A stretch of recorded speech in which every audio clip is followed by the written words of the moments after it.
Hi there, welcome back.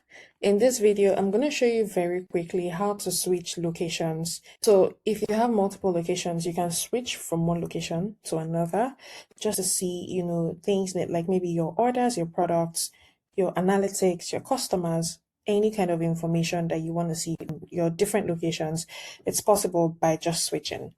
So right here at the top of your screen here, you can see location and you can see where your current location is. So once you click on it, you will see a drop down list of all your locations. All you need to do is pick the one that you want to pick and you have switched automatically.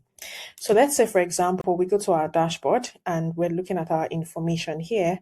So just take a quick look or pay some attention to, the information we have here. So as you can see in Sally Abuda, we have one order, one product sold, one new customer, and 140 website visits.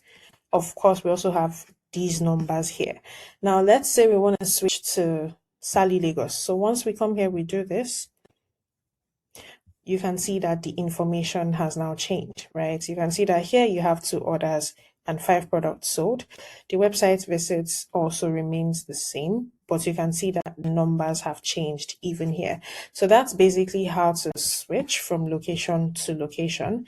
So it is simply a click of your button and your location switches and your information changes. So let's say, for example, we want to use analytics again as an example. So you can see here that we have this number and we have this information for the Abuja location. So when we switch to Lagos, the data changes and you can now see your Lagos data. So that's how to switch from one location to another. I'll see you in the next video.